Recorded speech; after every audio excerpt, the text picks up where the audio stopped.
అవకాడోలో only fresh ఫ్రూట్‌గా తింటారా?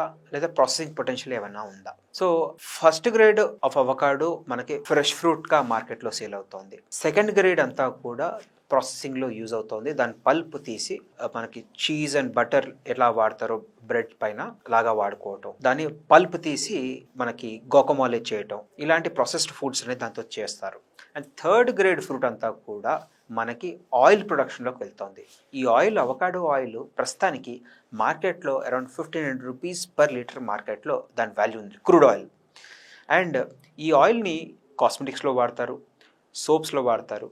దీంతో పాటు కుకింగ్ ఆయిల్‌లో కూడా వాడతారు.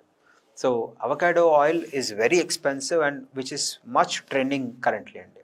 సో, అవకాడోలో ఏది కూడా వేస్ట్‌కి పోదు. 100% యూజ్ అవుతుంది. ఆయిల్ తీసిన తర్వాత వేస్ట్‌కి కూడా క్యాటిల్ ఫీడ్ లాగా వాడతారు. సో, డైరీస్‌లో ఈ పశువులకు పెట్టడం వల్ల దాని ఫ్యాట్ కంటెంట్ ఎక్కువ ఉండటం వల్ల కూడా production, quality of milk production అనేది డ్రాస్టిక్‌గా ఇంక్రీజ్ అవ్వడం జరిగింది. సో, అవకాడోలో స్కిన్ కూడా వేస్ట్ కాదండి. ప్రతి ఒక్క పార్ట్ అవకాడోలో యూజ్ అవుతుంది.